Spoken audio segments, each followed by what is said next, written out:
Next up for us, 1 p.m. Eastern, Los Angeles Rams 3-5, 2-2 on the road at the Green Bay Packers 2-5, 1-2 at home. Lambeau Field in Green Bay, Wisconsin, 44 Fahrenheit, mostly cloudy, 8 miles per hour.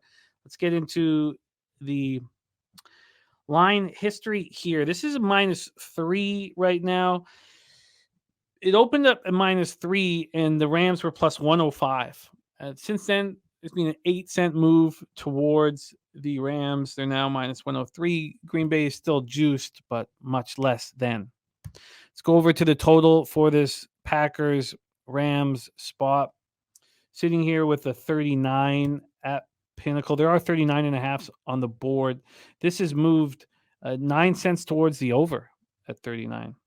So they may be moving it to 39.5 at some point as well. Let's get into the cash flow then for this spot. And more of a possible quarterback carousel going on.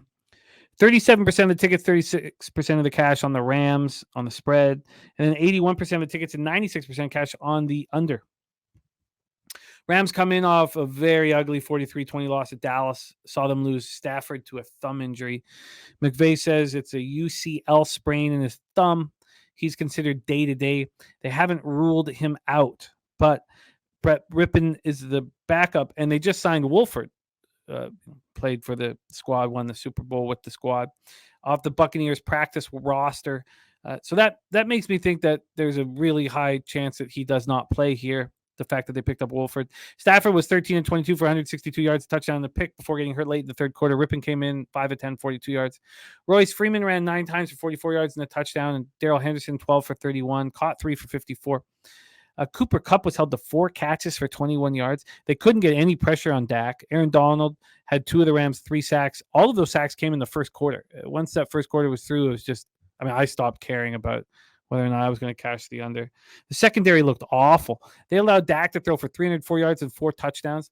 They did hold the Cowboys 2 of 4 in the red zone. The Rams are 17th in the league, holding opponents to TDs on 53.9% of red zone drives. They were without right tackle Rob Havenstein, who's got a calf injury. And Puka Nacua showed up on the injury report again with a knee injury today.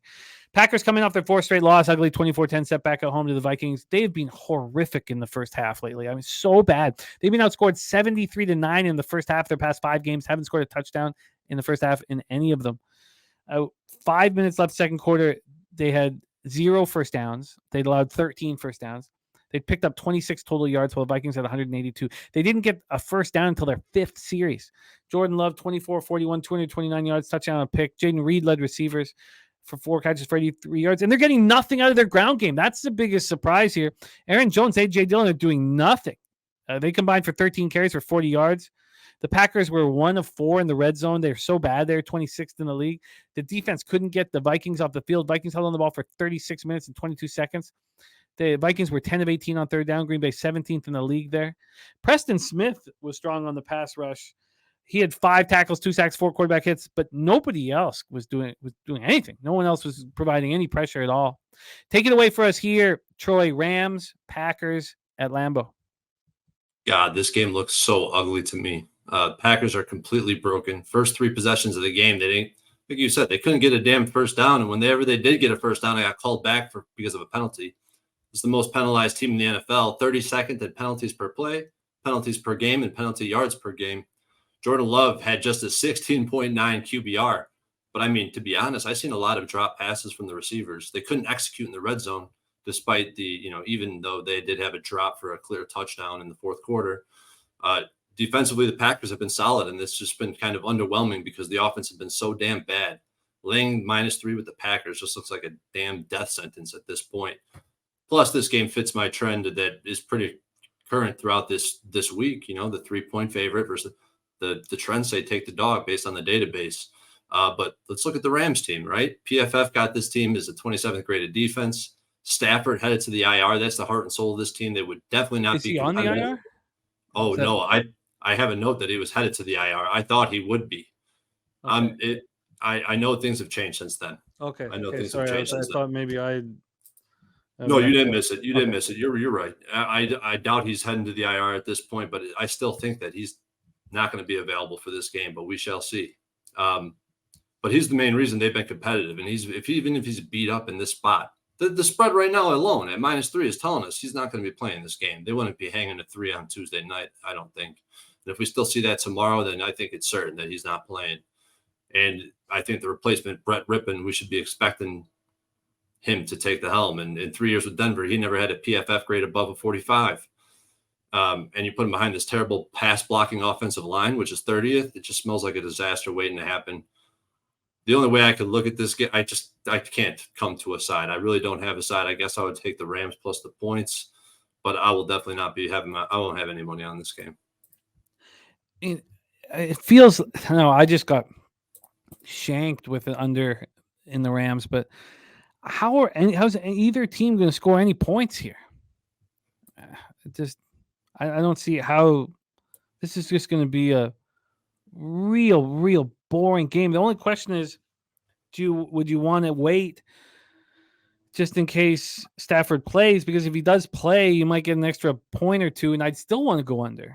I'd even feel probably more comfortable with the under because at least there'd be some first downs for the Rams. That was part of the mistake against the Cowboys, was I thought at least the Rams will have long drives and struggle in the red zone. Exactly. Well, once the defensive score happened, I knew it was over immediately. And that was first quarter, so it was pretty early. I was like, well, those are 2 losses on my record.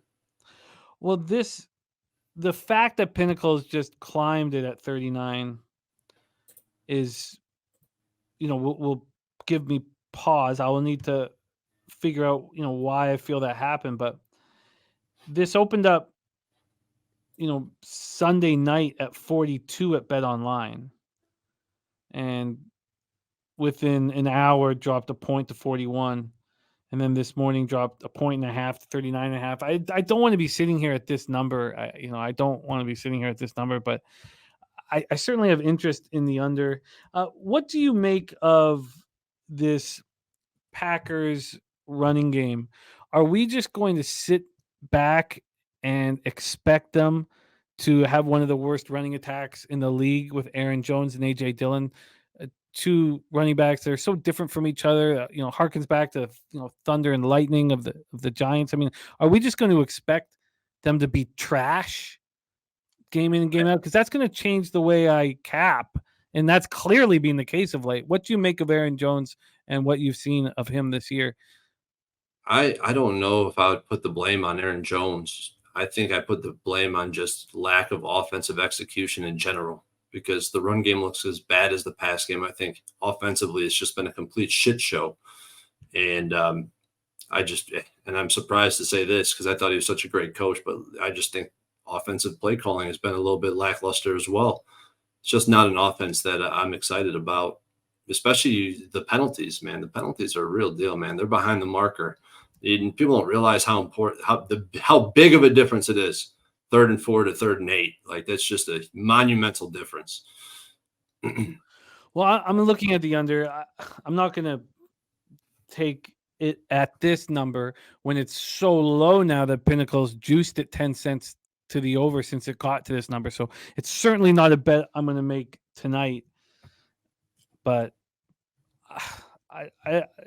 to think that this Rams-Packers game is such a bum fight is very surprising. DG looking at the first half under, and Andrew G took the full game under. I'm interested in it. I'm interested in it, but it's certainly not a bet I'm going to make tonight. We are getting close to action, and I have made 5 bets on the card, so I know I'm my process here is to listen to you and to listen to the chat and to sort of set up the table for everybody. That seems to be what's worked best for me over the last few years. And